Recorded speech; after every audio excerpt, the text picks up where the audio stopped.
వస్త్రము లేకుండా గృహం లేకుండా అలానే గృహం ఇచ్చి వస్త్రము లేకుండా ఇలా కాదు, సమస్తమును. మనకేం కావాలి?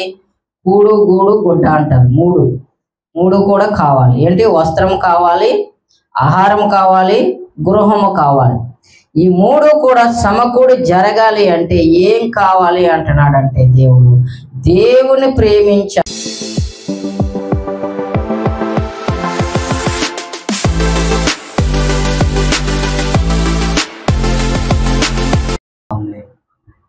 మరొకసారి అందరికీ వందనాలు తెలియజేస్తున్నాను. మనకి మన కుటుంబంలో వారికి సమస్తమును సమకూడాలి అంటే ఏం చేయాలి అనే విషయాలు మనం చూసినట్లయితే రోమీయులకు రాసిన పత్రిక 8వ అధ్యాయం 28వ వచనం. రోమీయులకు రాసిన పత్రిక 8వ అధ్యాయం 28వ వచనంలో ఈ విధంగా ఉంది: దేవుని ప్రేమించే వారికి అనగా ఆయన సంకల్పము చొప్పున పిలువబడిన వారికి మేలు కలుగుటకై సమస్తమును సమకూడి జరుగుచున్నవని ఎరుగుదుము అంటున్నాడు. దేవునికి స్తోత్రం కలిగినగా. ఏంటి అంట? దేవుని ప్రేమించే వారికి. ఎవరికి? లోకంలో తిరిగే వారికి కాదు, వారి ఇష్టం వచ్చినట్టు జీవించే వారికి కాదు, వారు ఆలోచన ప్రకారంగా జీవించే వారికి కాదు. కొంతమంది వారు ఆలోచన ప్రకారంగా ఎలా పడితే అలా జీవిస్తూ ఉంటారు, ఏదో చేస్తూ ఉంటారు, చాలా పరుగులు తీస్తూ ఉంటారు. కానీ దేవుడు ఏమంటున్నాడంటే మనకి ఏమన్నా సమకూడాలి అంటే, మన కుటుంబంలో అన్ని సక్రమంగా జరగాలి అంటే, మన జీవితంలో అన్ని సక్రమంగా జరగాలి అంటే ఏమి చేయాలి అని దేవుడు అంటున్నాడంటే దేవుని ప్రేమించే వారికి అనగా ఆయన సంకల్పము చొప్పున పిలువబడిన వారికి మేలు కలుగుటకై సమస్తమును సమకూడి జరుగుతున్నాయంట. ఏంటంట? సమస్తమును. ఒక ఆహారం ఇచ్చి వస్త్రము లేకుండా గృహం లేకుండా అలానే గృహం ఇచ్చి వస్త్రము లేకుండా ఇలా కాదు, సమస్తమును. మనకేం కావాలి? కూడు గూడు గుడ్డ అంటారు. మూడు కూడా కావాలి. ఏంటి? వస్త్రం కావాలి, ఆహారం కావాలి, గృహము కావాలి. ఈ మూడు కూడా సమకూడి జరగాలి అంటే ఏం కావాలి అంటున్నాడంటే దేవుని ప్రేమించాలి అంటున్నాడు. దేవుణ్ణి ప్రేమించాలి. దేవుడిని మనం ప్రేమిస్తున్నామా? దేవుడు మనల్ని ప్రేమిస్తున్నాడా? దేవుడే మనల్ని మొదట ప్రేమించాడు, అవునా కాదా? దేవుడే మనల్ని ప్రేమించాడు. దేవుడే మనల్ని ప్రేమించాడు కాబట్టి ఆయనే మన కోసం వచ్చి రక్తం చిందించి ప్రాణము అర్పించాడు, అవునా కాదా? ఆయనే మొదట మనల్ని ప్రేమించాడా లేకపోతే మనం ప్రేమించామా? ఆయనే మొదట మనల్ని ప్రేమించాడు. అందుకే ఆయన మనల్ని మన కోసం ఈ లోకానికి వచ్చి ఉన్నాడు. దేవునికి స్తోత్రం కలిగిన గాక. అలాగే ఎందుకంటే రోమీయులకు రాసిన పత్రిక 8వ అధ్యాయం 32వ వచనంలో ఈ విధంగా ఉంది. రోమీయులకు రాసిన పత్రిక 8వ అధ్యాయం 32వ వచనంలో ఈ విధంగా ఉంది చూడండి: తన సొంత కుమారుని అనుగ్రహించుటకు వెనుక తీయక మన అందరి కొరకు ఆయనను అప్పగించిన వాడు ఆయనతో పాటు సమస్తమును మనకెందుకు అనుగ్రహింపడు? దేవునికి స్తోత్రం కలుగును.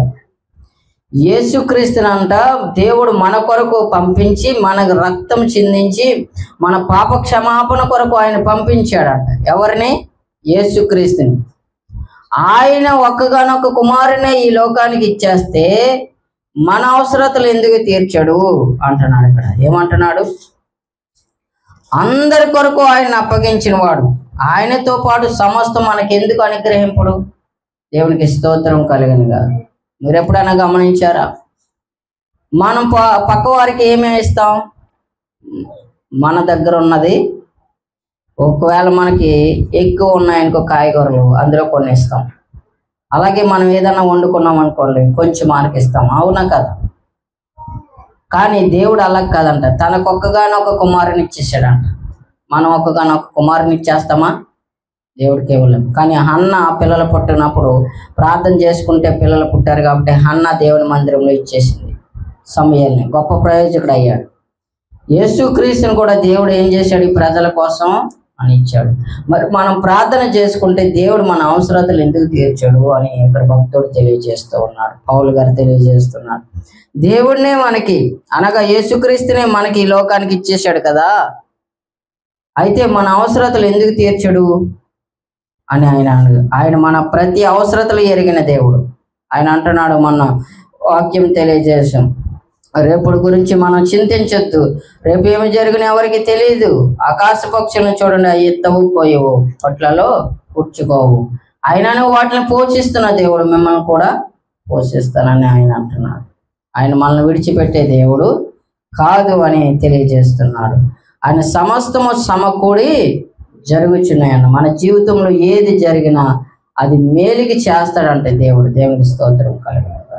పాత నిబంధనలో మనం ఒక భక్తుని చూసినట్లయితే ఆ భక్తుని ఏం చేశారంటే, ఆ తండ్రి ప్రేమిస్తున్నాడని, తండ్రి ఆ కుమారుడికి మంచి వస్త్రం కొనిపించాడని వారి అన్నలందరూ ద్వేషించారు.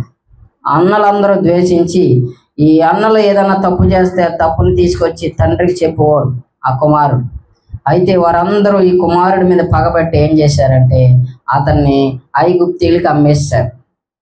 ఐగుప్తులకి అమ్మేస్తే అక్కడ బానిసగా వెళ్ళాడు. బానిసలుగా వెళ్ళేవారు. మనకి ఇక్కడ పాలేరుగా చేస్తారు చూసావా, అంతకన్నా భయంకరమైనది అనమాట. బానిసగా అమ్మితే వారు భయంకరమైన పనులు చేస్తారు. అలాగ అమ్మేస్తారు ఆ వ్యక్తిని. అక్కడ ఐగుప్తుకి వెళ్ళి అక్కడ ఫరో సైన్యాధిపతి ఆ ఇంట్లో అతను కొనుక్కున్నప్పుడు దేవుడు అతనికి తోడై ఉన్నాడు కాబట్టి గొప్పగా అతను ఆ ఇంటి అంతటి మీదకి గొప్ప యజమాని అయిపోయాడు. దేవునికి స్తోత్రం కలిగిన గాక. అతనే యోసేపు. అన్నలు ఏం చేశారు, అతని మీద ద్వేషం పెట్టుకొని అతను అమ్మేశారు.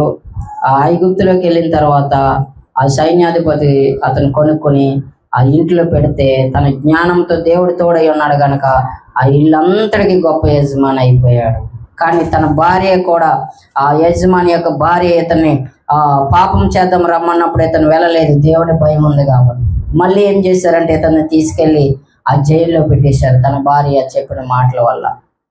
మళ్ళీ ఆ జైల్లో దేవుడు ఇతనికి తోడున్నాడు కాబట్టి ఆ జైలు అంతటి మీదకి ఇతను, ఆ అధికారులందరికీ ఇతను ఆ జైల్లో ఉన్న వారందరికీ అధికారిగా ఉన్నాడు. దేవునికి స్తోత్రం కలిగిందా. అయితే ఆదికాండం 50:20 అంటాడు చూడండి. ఆదికాండం 50:20 మీరు నాకు కీడు చేయని ఉద్దేశించితురు గాని నేటి దినమున జరుగుచున్నట్లు అనగా బహు ప్రజలు బ్రతికించినట్లుగా అది మేలుకే దేవుడు ఉద్దేశించెను. దేవునికి స్తోత్రం కలిగిందా. ఎవరైతే అన్నలు అమ్మేశారో, ఎవరైతే ఐగుప్తీయులు అతను జైల్లో పెట్టేశారో, అతనే ఆ దేశం అంతటికి, దేశమే కాదు ఆ ప్రాంత మొత్తం అన్ని దేశాల్లో కొరవ వచ్చేస్తుంది. అది దేవుడు రాజుకి బయలుపరిచాడు. ఆ రాజు కళను ఎవరు చెప్పడానికి అవకాశం లేదు.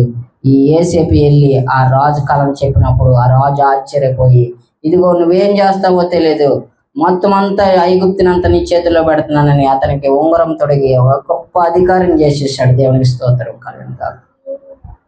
యోసేపు ఏంటి, తన అన్నలు ఫస్ట్ గుంట్లో పాడేశారు, తర్వాత మళ్ళీ అమ్మేశారు.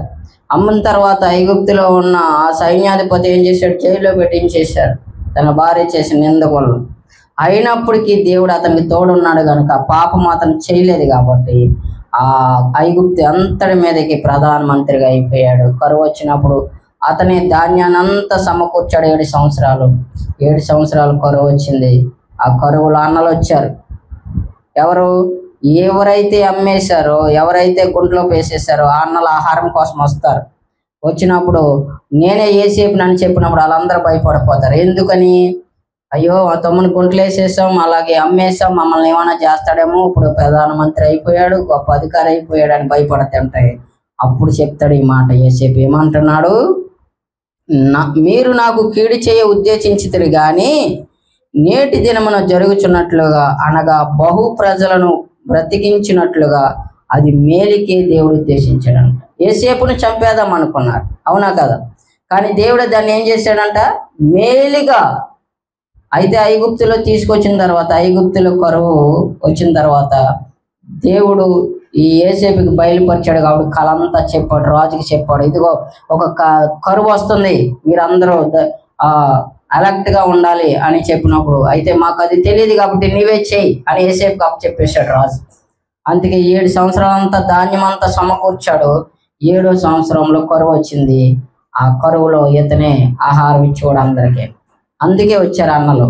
ఆ దేశంలో కూడా కానాను దేశంలో కూడా కరువు వచ్చింది. అన్నలు వచ్చి అడుగుతున్నారు ఆహారం ఇవ్వండి అని.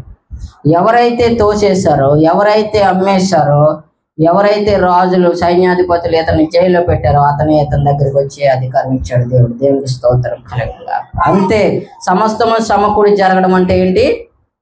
మేలు. ఒకరు కీడు చేసినా మన మీదకి అది మేలే జరుగుతుంది అంట. దేవునికి స్తోత్రం కలుగునుగా. ఎప్పుడు దేవుణ్ణి ప్రేమించాలి. ఎప్పుడు దేవుని ప్రేమిస్తేనే అది జరిగేది. యేసేపు పాపం చేయమని తన యజమానురాలే కోరిందంట. ఎవరు? తన యజమానురాలే కోరిందంట.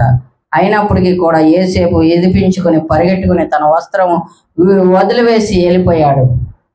తన దేవుణ్ణి ప్రేమించాడు కాబట్టి, దేవుడు భయం అతనికి ఉంది కాబట్టి దేవుడు అతన్ని బహుగా హెచ్చించాడు. దేవునికి స్తోత్రం కలుగునుగా. మరొక వ్యక్తిని మనం చూసినట్లయితే నెహెమ్యా గ్రంథములో 1వ అధ్యాయం 5వ వచనంలో మనం చూసినట్లయితే, ఎట్లనగా ఆకాశమందున్న దేవ యెహోవా, భయంకరుడు అయిన గొప్ప దేవా, నిన్ను ప్రేమించి నీ ప్రజలను అనుసరించి నడుచువారిని కటాక్షించి వారితో నిబంధనను స్థిరపరచువాడా. దేవునికి స్తోత్రం కలుగునుగా. ఏమంటున్నాడు? నిన్ను ప్రేమించి నీ ఆజ్ఞలను అనుసరించి నడిచి వారిని కటాక్షించి వాడా అంటున్నాడు. దేవునికి స్తోత్రం. ఇక్కడ నెహెమ్యా గారు ఏంటి ఈ విషయం అంటే, నెహెమ్యా గారు ఒక వ్యక్తిని అడుగుతాడు, యెరూషలేము ఎలాగుంది అంటే, ఆ వ్యక్తి అంటాడు, యెరూషలేము అంతా పాడైపోయిందయా, కాల్చివేశారు అని చెప్పినప్పుడు ఈ నెహెమ్యా గారికి దేవుని పట్ల, దేవుని గృహం పట్ల, దేవుని దేవాలయం పట్ల ఎంతో ప్రేమ కలిగి దుఃఖపడుతూ బాధపడుతూ ఉపవాసం ఉండి ప్రార్థన చేస్తాడు, ఆహారం తినకండగా. దేవునికి స్తోత్రం కలిగినగా. ఆ దుఃఖములో దేవునికి ప్రార్థన చేస్తూ ఉన్నప్పుడు ఈ మాట పలికాడు. ఏమని? ప్రేమించు వారికి, నిన్ను ప్రేమించు వారికి, ఎవరిని? దేవుని ప్రేమించు వారికి, నీ ఆజ్ఞలు అనుసరించు నడిచి వారికి కటాక్షించి వారితో నిబంధన స్థిరపరచువాడా అంటున్నాడు. దేవుని స్తోత్రం కలిగినగా. దేవుని స్థిరపరచడం ఏంటి?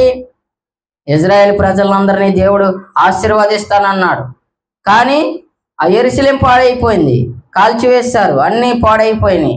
కానీ యెరూషలేమును దీవిస్తానన్నాడు, పాలు తేనెలు ప్రవహించి దేశముగా చేశాడు. ఆ ఇజ్రాయేల్ ప్రజలను గొప్ప జనంగా చేస్తానన్నాడు. కానీ బానిసలుగా వచ్చేసారు. మరి దేవుడు అప్పుడు ఏమంటున్నాడు? నెహెమ్యా దేవుడిని ఏమంటున్నాడు?